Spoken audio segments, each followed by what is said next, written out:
Adjustment for the City of Ames for Wednesday, November 8th, 2023. The Zoning Board of Adjustment is a quasi-judicial board created by the City of Ames. The board's purpose is to decide upon applications for home occupation permits, special use permits, exceptions, and variances of the zoning ordinances. Also for applications of conditional use permits in the floodplain, requests for reasonable accommodations because of a handicap, and appeals of decisions of the zoning enforcement officer. As a board of the city, we welcome all testimony. We make our decisions based on the facts and evidence as allowed under city code and presented in our open meeting. Testimony before the board must be given under oath or affirmation. If the proceedings become lengthy, we may ask that the testimony be focused on new facts or evidence not already presented. We may ask that you also come to the microphone if you wish to speak. I guess we do have a microphone. All right. And so that your testimony will be audible and may be recorded. Before speaking, please complete an orange information card and hand it to the recording secretary. They're available outside if you did not get one. When you are testifying, please address your remarks to the board. We also ask that the proceedings be orderly. The Zoning Board of Adjustment is an independent volunteer board of citizens. We are not part of the city administration. However, we are served in our efforts by tonight, Jane Chang, Assistant City Attorney, City Planner Amelia Schoeneman, and Natalie Rickmeyer, Recording Secretary. The order of proceedings for each application will be as follows. First, an oral statement summarizing issues and procedural steps will be presented by the staff. Second, testimony and evidence will be presented by the applicant. Third, testimony may be heard from any members of the audience who wish to speak in support or in opposition to the appeal. Next, the board will give the applicant and the city staff an opportunity to present concluding summaries and arguments. And finally, the board will discuss the issues and evidence and come to a decision. The agenda for tonight includes 3 items. The first item on the agenda is the approval of minutes from the last meeting on October 25th, 2023. Motion to approve the minutes. All right, we have a motion from White House to approve the minutes. Do I have a second? Second. Second from Amar. All those in favor say aye. Aye. All right, motion passes. The minutes from the October 25th, 2023 meeting are approved. All right.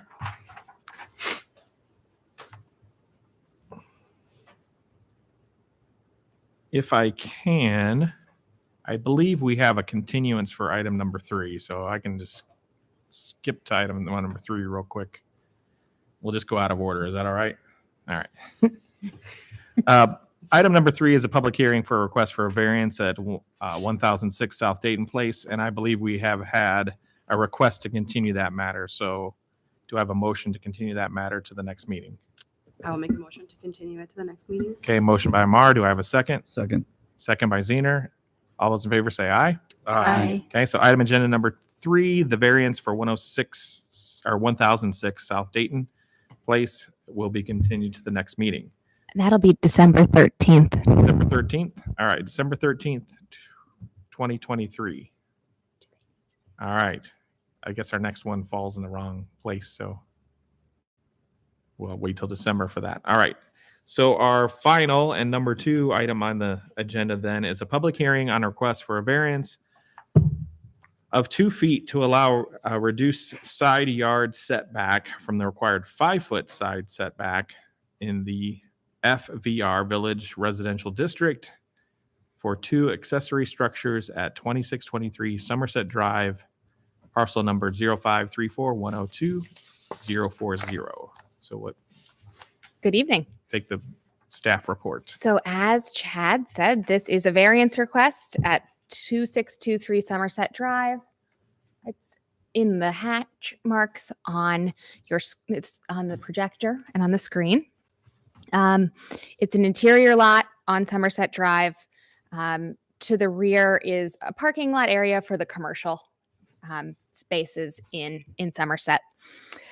The variance is to allow an accessory structure on the north side of the dwelling.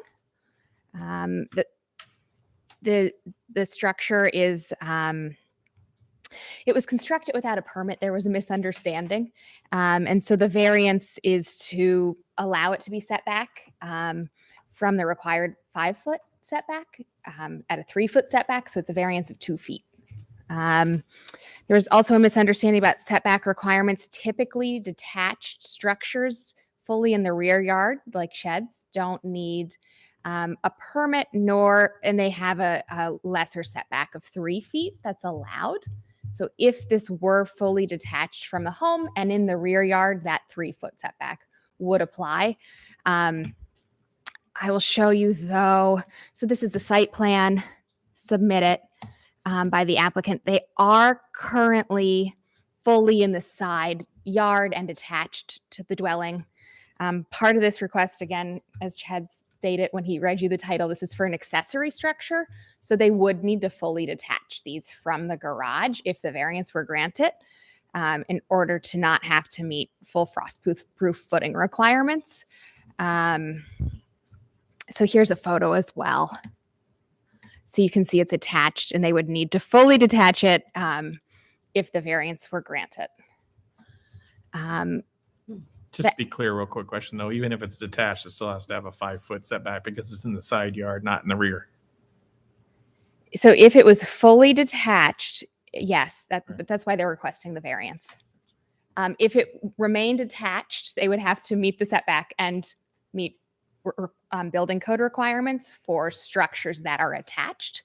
However, there is a special exception process through the Board of Adjustment for additions to principal structures. So there is that other option of if they were to put in a frost-proof footing and meet other building or code requirements fully attached to the house, they could pursue a special exception instead of a variance.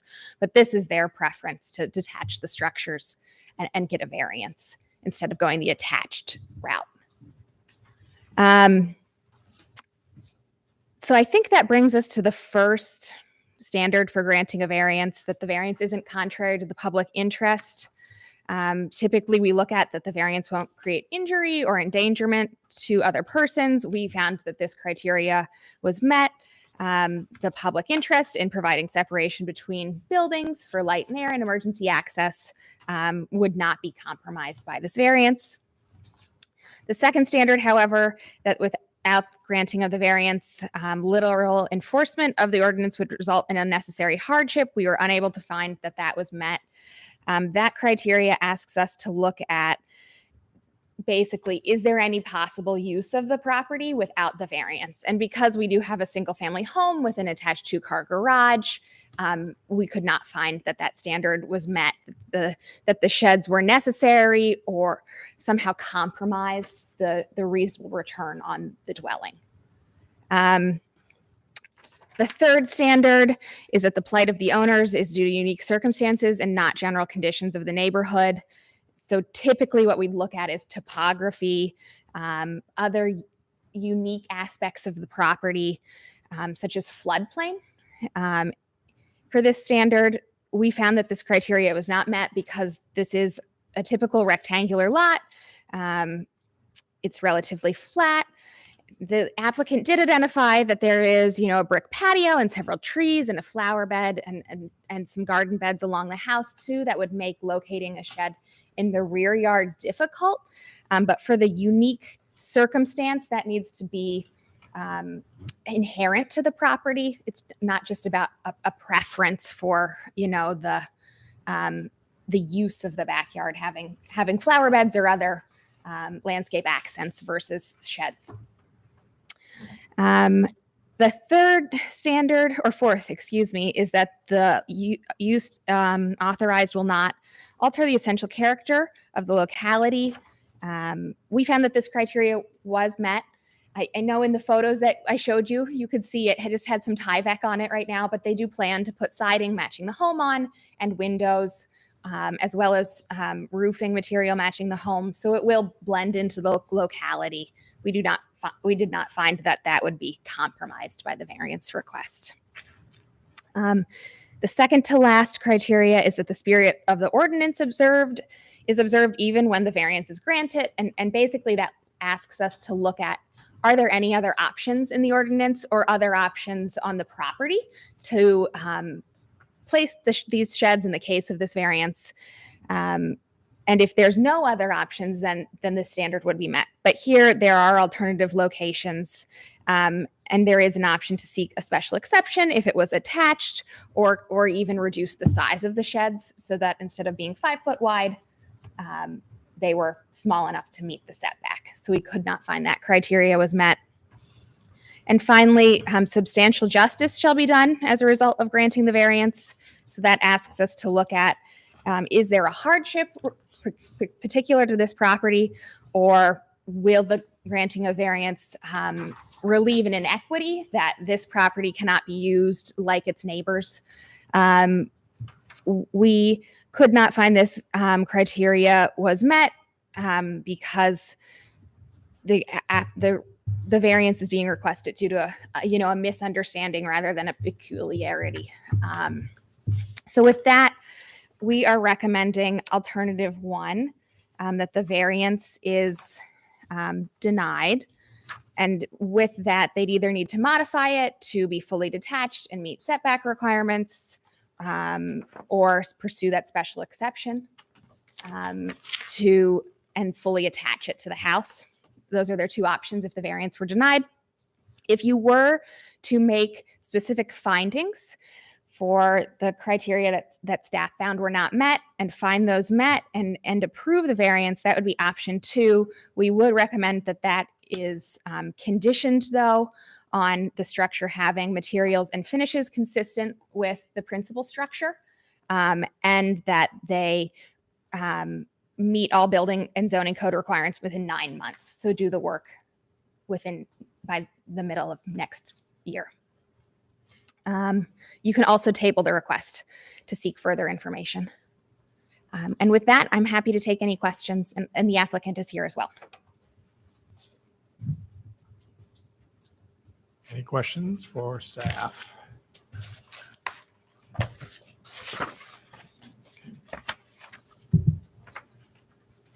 All right, at this time, we'll take testimony or evidence from anyone present who wishes to address the board.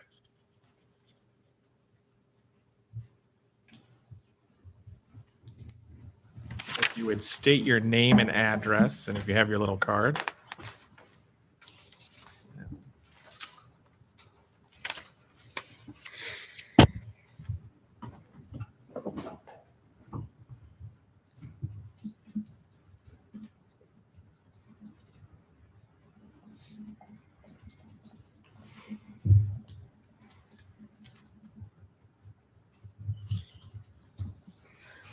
My name is Beth Foreman. Is the mic on? And I am the property owner at 2623 Somerset Drive.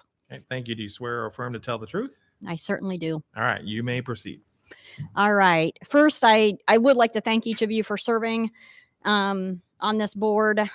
Public service isn't something that many are willing to do, and we see that in our community and in many communities. So thank you. I am like I said, I'm the property owner at 2623 Somerset Drive. Myself and Mike Stevens reside in this home. I've owned this home for 21 years. A year ago, Mike and I combined our households, and during last winter, we decided to prioritize getting both vehicles in the garage. But it was difficult due to the lawnmower, snowblower, yard tools, all those kind of things. And part of this is because homes in that division in Somerset are only allowed 2-car garages. So nobody has a 3-car garage. We built additional storage shells. We donated items. We did lots of things, but still to get 2 cars in there, be able to get in and out of those cars, as well as keep the garbage receptacle in there. And Somerset requires that those garbage receptacles not be out longer than 24 hours and visible. So we just found ourselves kind of stuck. And usually I like those kind of rules, but this was like, oof, how do we get vehicles in here? So we decided we needed to start thinking about other options. I talked to my brother. He's a retired handyman. He's retired and is a handyman in New Mexico, about building some garden sheds when he visited this fall. we talked about what kind of things we'd store. So we made some plans that way, what they would look like, where we thought we wanted them. We did some initial drawings based off of the neighbor's shed to the south to be sure they'd fit in with Somerset, and we decided to attach it to the garage for stability. During the planning process, we talked to Karen, you'll hear from her next, who's the homeowner to the north, about the sheds and what we were thinking. She agreed the best place was next to the garage to not interfere with the landscaping in the backyard. One Saturday in February, I spent sorting through the Ames website for the codes. I didn't find all the information in one place, but I did think I actually found what I needed. So as Amelia stated, I found one place where it said a garden shed under 120 square feet did not require a building permit. And so what I had sketched out was 113. It does say in that place, though, that you need to follow the other ordinances. So I went looking for what that was. So what was that setback? And what I found that it was a 3-foot setback for garden sheds. So I thought I had what I needed. During the summer, we got all of the building supplies. Fast forward to September, we poured the concrete pads, built the structures. And as we were really had just a couple small boards left on the front shed, Scott McCambridge, who's one of the inspectors, stopped by to say we should have had a building permit. And after some clarification, we came to understand my errors, that a garden shed is meant to be a freestanding building and not attached to your garage. And also that a garden shed is assumed to be in the backyard and not in the side yard as we were doing. So obviously this is 100% on me. I wish I'd done some things different, but Scott told us to stop building and we followed those directions, and in fact still left those couple little pieces as well as the front window out. And we started the process to detach the sheds because he said then we would be better off without needing the footings and those kind of things. But then we got concerned because we knew that this was because of that he had stopped by because a neighbor had raised concern. So we were concerned that if they saw us doing things out there, they would think we were still building. So we stopped that process. Later we did ask and were given permission to wrap what we'd built to protect those boards from weather, as well as add doors.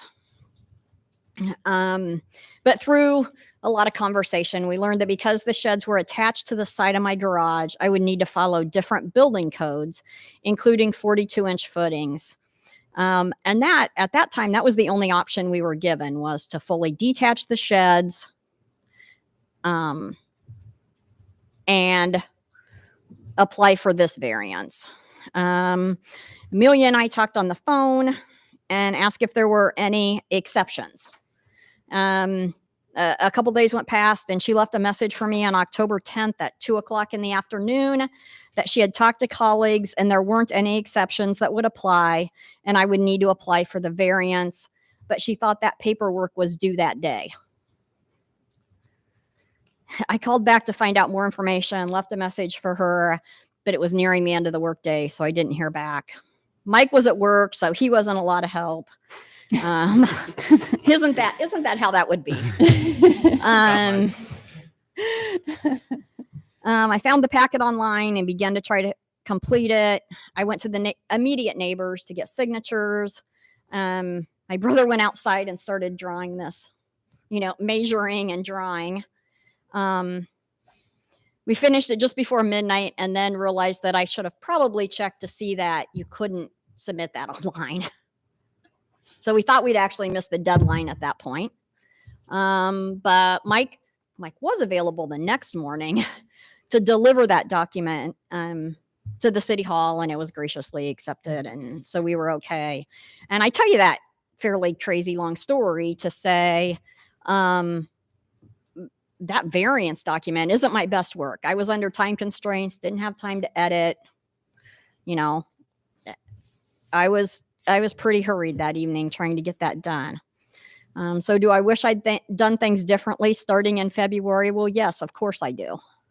You know, I wish I'd contacted planning and zoning and asked questions instead of doing my own research. At that point, I would have applied for a building permit, would have known the set of building standards and followed them, but I clearly did not. And so here we are. I'm just really trying to look for a solution to our storage issues that doesn't include having gardening items and wheelbarrows and ladders sitting out in the open, which is something that some of my neighbors have resorted to with the lack of storage. And that impacts everybody in the neighborhood to see all those things sitting out in the side yard where everybody sees them. I understand you have my original variance, but I did put together some supplemental materials.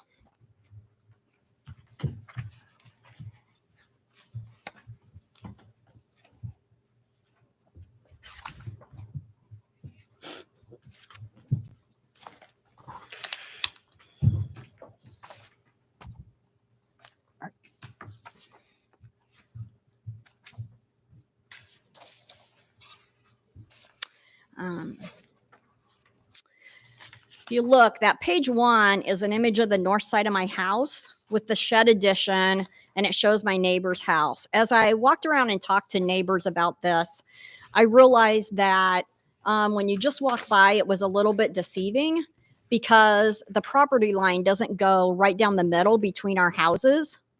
My house was 8 foot from the property line, and the neighbor's house is 5 foot from the property line. So actually, the line you see there is where we dug up those original stakes and put that rope down there to be able to show where that is. So that's that first page, is that to show that. And that, I think that made it a little bit more clear to people that while obviously we were wrong, and that's why we needed to apply for a variance, it wasn't as extreme as people may have thought by just walking by to see that. Page 2 is a letter from Joel and Eileen Sullivan, who are my neighbors to the north, and they're actually have the shed that was to the south. Thank you. See, Mike does some good here. Can tell me directions. They're the neighbors to the south, and they actually have the shed that we patterned this one after. I will add, though, that theirs is not too close to the property line, so I don't get anybody in trouble here. They were unable to attend this evening, but provided that letter of support. Page 3 is a map of the neighborhood. It includes my house, and then X's on all the homes where I have neighbor signatures from that supported my variance application. Honestly, I've been overwhelmed by the amount of support from my neighbors. And this did give me an interesting opportunity to meet neighbors that I'd never met, as well as learn where some of the people that walk past the house regularly live. So there have been some good things out of this. You can see the house directly across the street from me does not have an X. The gentleman who owns that property is blind. I did not go ask him for a signature. Also, there were a few homes that I didn't find anybody home. Amelia did share with me that there was a neighbor who sent an email opposing the variance. I indicated on the map where that house is. It's that 2919 that's a couple blocks to the north. And then the pages 4, 5, and 6 are neighbor signatures. And I do want to be fully transparent. There's 2 signatures on there that are from people that live in apartment buildings. They were walking past as I was talking to other people about it and wanted to sign, and I didn't want to say, you can't sign this. But I want to make you aware that there are 2 on there. They do have their numbers on them, so you can tell which ones they are, but I didn't want to discourage their feeling like they had input. And you've seen this scale drawing. I included it. And then the next page is actually photos of my backyard.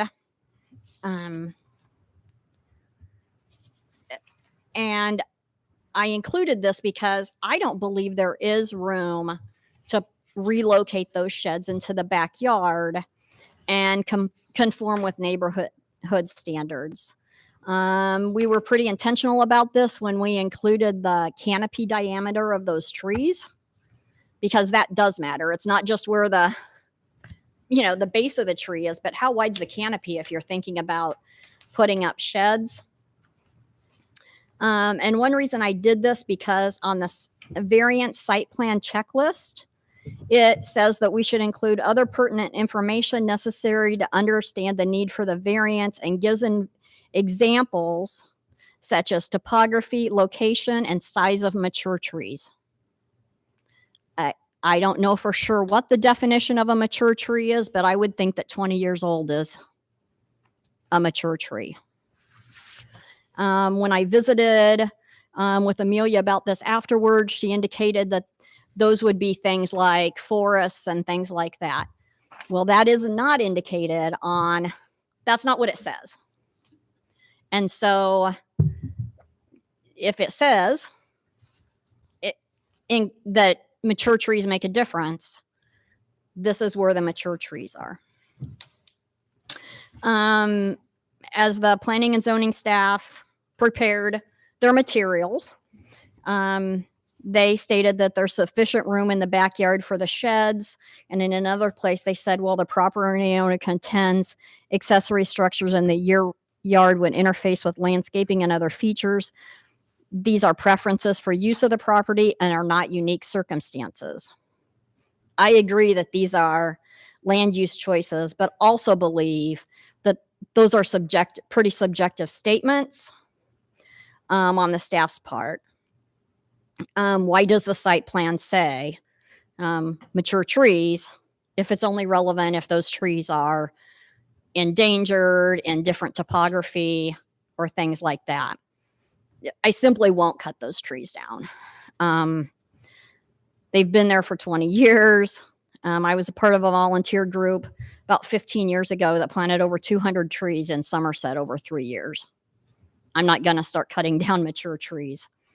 The only location that leaves is really kind of in the middle of the yard between those two trees, and would be removing that perennial bed against the rear walking trail. So, Amelia mentioned that this is a parking lot back there. It's also a walking trail between my property and that parking lot. And, I can tell you, as I'm out there working in those flower beds, there's lots of people that walk by and talk about how much they enjoy those.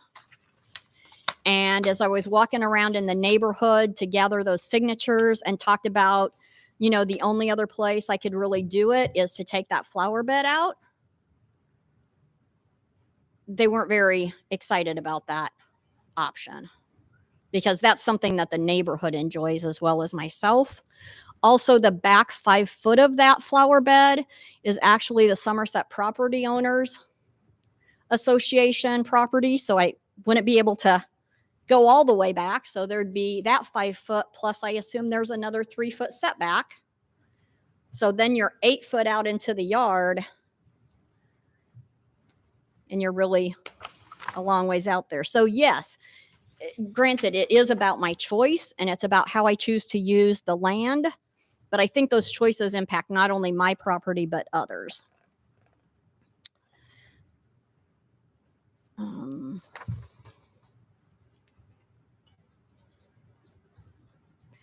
Planning and zoning indicated that my application did not meet the criteria for having a reasonable return without the variance. Well, it is completely my fault that there's a concrete pad out there that sits 5 feet away from the house, that goes out for 5 feet. I would contend that if there were a 3 foot shed on that pad, like if we cut it down to 3 foot to meet the variance, that would degrade the value of my property. In addition, storing things outside because of lack of storage not only devalues my property, but that of my neighbors. Removing the back flower bed and placing a shed awkwardly in the middle of the backyard. would also devalue my property and possibly the neighbors if it interferes with their line of visions in the backyard. I do have a question. When you talked about what the process was, you talked about that I would speak and then there'd be public and then Amelia would speak again. Is that correct? It's usually, yeah, it's our option. Okay. Only if there's questions. Right. But you had mentioned to me that I would speak Yeah. at the end, right? You can ask the applicant questions again as well. Okay. I just wanted to be sure because I have a couple other things that I was going to wrap up with, but if I wasn't going to get to speak again, I wanted to do those now. Just, yeah, let's move it along. The next one's really like a couple sentences. Huh? Well, we can, you No, have to no, wait you're and see if we have questions for you. Though. Right. Thank you. All right. All right. Still wants to speak. No, you can come back. We'll ask, see if we have any questions for you. Oh, okay. And if you have 2 more things to mention, go ahead. Because go ahead, speak it now because we may not come back. Oh, okay. Yeah. Right. Yeah, you only get to speak later if we have questions for you. So you need to So wrap go up your ahead and statement. yeah, Okay. Go ahead and All finish right.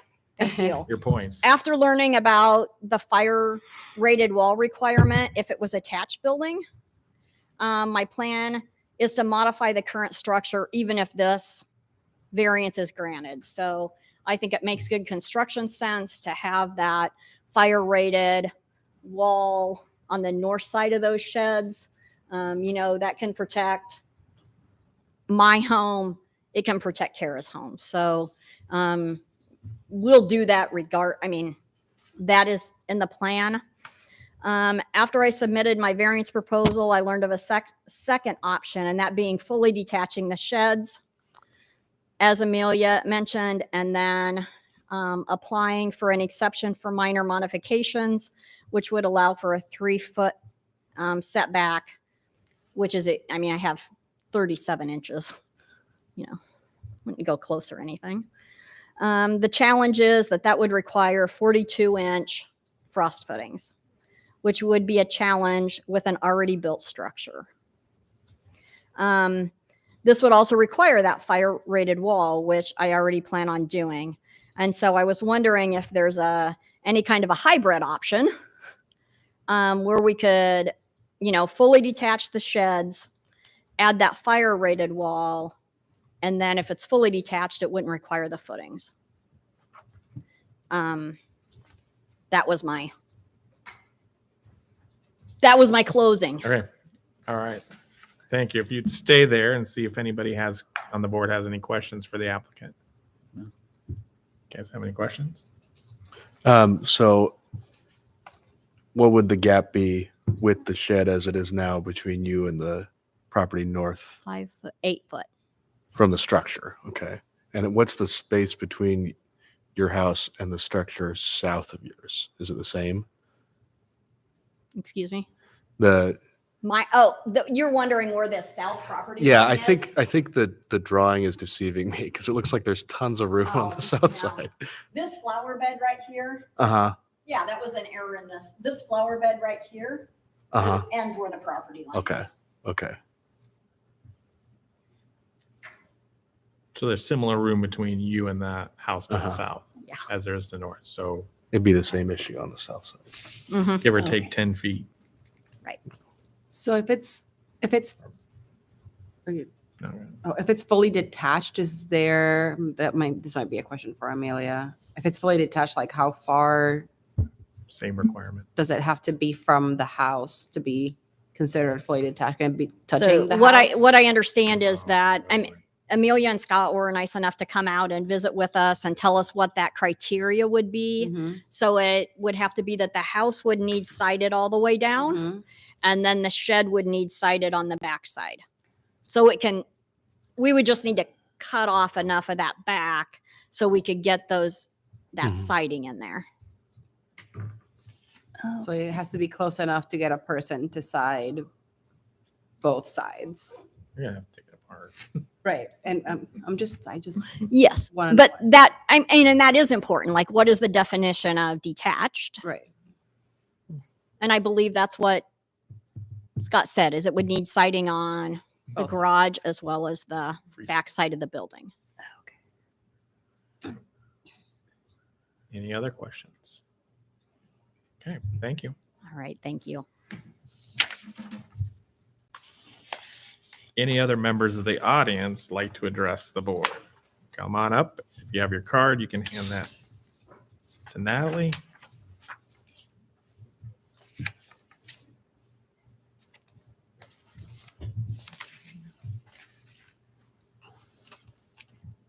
You state your name and address for the record. Okay. My name is Kara Brandenburg, and my address is 2637 Somerset Drive. I am the property to the north, which we've been talking about. Okay. Can I stop you one quick second? Yes. Do you swear to or affirm to tell the truth? I do. All right, thank you. Sorry. Go ahead. I have lived at the property north of Beth for about 7 years now. I have always been impressed with the intentional way that she uses her property. As she has already said, she finds much joy and recreation and just enthusiasm from working in her yard, tending to flowers, making things beautiful. She shares this with the neighbors. She is correct about the walking trail. People enjoy coming back and forth and seeing those. She loves to kind of talk to people about it. It really is a pretty yard and area for the neighborhood, and I think that it does bring many people enjoyment. I have been basically in the plannings, I guess, knowledge of planning ever since they've started on this. This has been kind of in her mind to do for quite some time, and she's talked about it. As with everything else that they've done on the property, it was meant to be very intentional. She does not do anything halfway. There were going to be windows that matched windows on the front of the house. They had talked about already looking into getting some light sconces that would have matched the outside of the property. The siding would have matched, the roof and everything would have lined up. I personally think that it would have done only good things to the property, as it was, as she said, given her a place to go ahead and store some things so that they could get both vehicles into the garage. Right now, Mike's truck tends to set out most nights because they just physically can't get everything in the garage as it is. I have not had a problem with this at all. She has been upfront with everything that she has told us about, and I fully support it. As she said, she has gone out of her way to make sure that she has spoken to other neighbors in the neighborhood to make sure that they're aware of everything that's going on. I do feel that she did what she thought was to the best of her intentions to follow the rules, and just ended up kind of stuck in a spot where it was the homeowners association versus the city, something that we had not really thought to look at. I just want to say that I am completely in support of this variance and think that it will only continue to add to the look of her yard itself, as well as just improve the neighborhood. So, are there any questions? Any questions? Amy? Okay, thank you very much. Thank you. Anyone else? Mike, here's your chance. That's it. All right, we're going to close the public portion of this then. Is there any questions back based on all that for staff, or any clarification that you want? Can you explain the process for the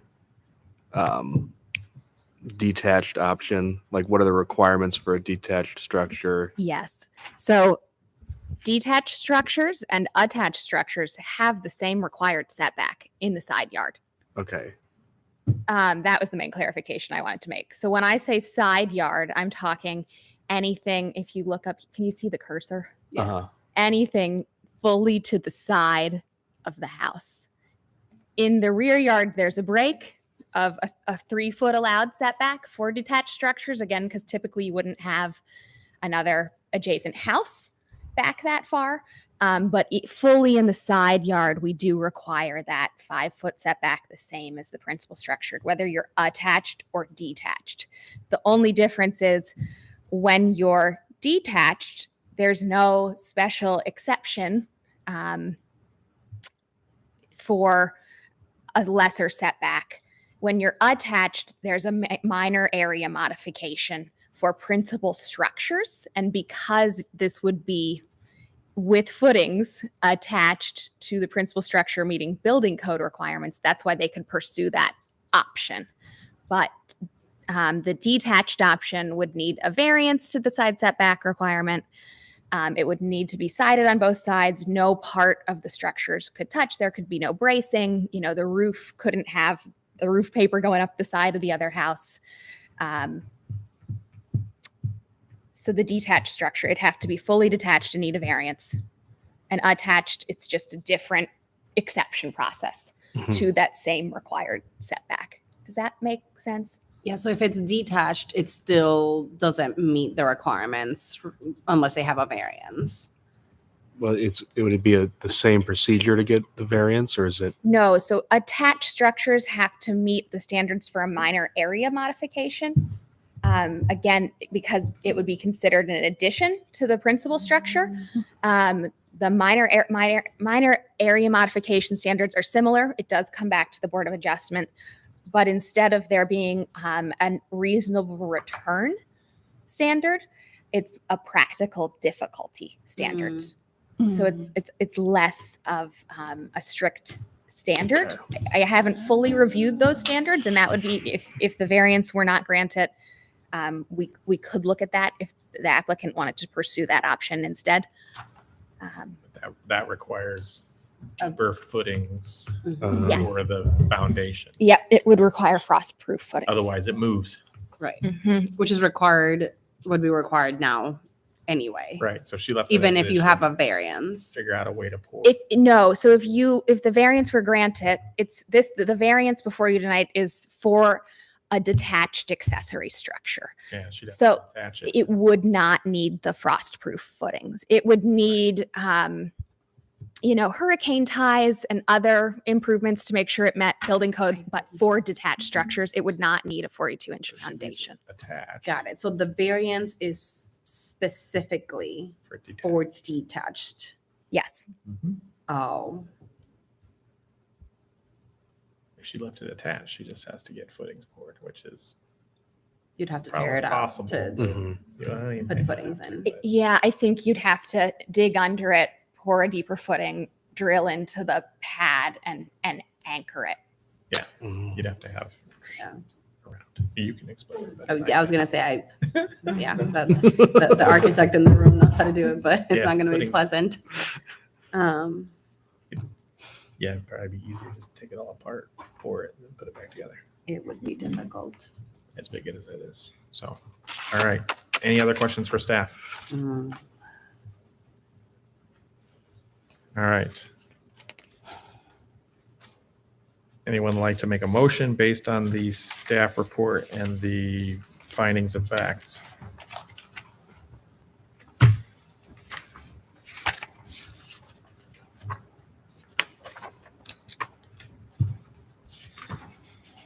Trying to find it.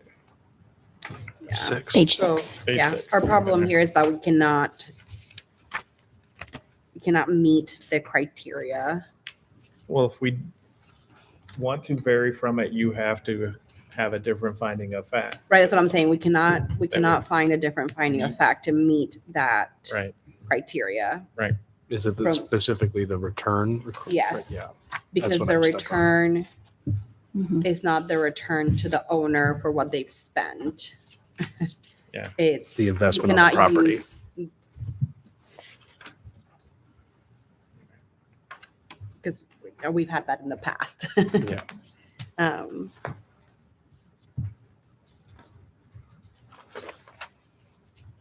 So you guys need to go through this one by one. um, That'd be helpful. I was going to ask staff to explain. All right. So No. Oh, sorry. You go ahead. well, he wants to explain the return. Oh, one. okay. Well, no. The requirement C. I'm just confused what the bar is. What it's specifically asking. So are you talking about the spirit of the ordinance? Yes. basically that's asking, the spirit of the ordinance is observed and met if there's no other possible avenue to Hmm. do this. Oh, Has to be like where it's Yeah. So there's no alternatives. There's no alternative location. There's no alternative basically to make it saying she couldn't smaller. Put one in her backyard. Freestanding shed in the backyard. okay. Mhm. There's no option, for attachment and pursuing a special exception.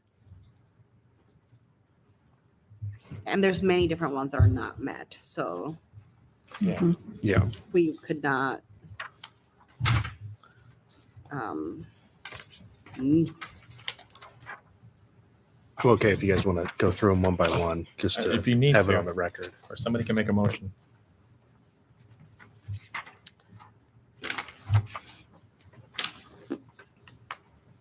I'll make a motion. I move that we go with alternative one, that we cannot support findings consistent for a variance. It's unfortunate, but I believe that we need to go with alternative one. I'll second. Okay, motion by Schneider, second by Zener. Roll call vote, please. Oh, any discussion? no, I agree with the motion because we cannot find a way to Mhm. give them the variance while adhering to what the criteria are. We just cannot meet it. So I guess that's my Yeah. Yeah, I think there, less discussion. it's more unfortunate that comment. it was started and it was not asked beforehand. Right. And I understand how it happens. Yep. Because, yeah. But I think now that it's been brought to the city's attention, and our attention, we have to apply the standards. Okay. Roll call vote then, please. Aye. Aye. Aye. Aye. Aye. And the motion is carried. The application for variance has been denied. The decision of the board can be appealed by filing a motion for writ of certiorari with the district court within 30 days of this decision. All Of the right, filing of the decision. of the filing of the decision. Thank you. All right, as there are no other matters on the agenda, I will entertain a motion to dismiss. I will make the motion to dismiss. Motion by Amar, second by Schneider. All those in favor say aye. Aye. Aye. All right, this meeting is adjourned.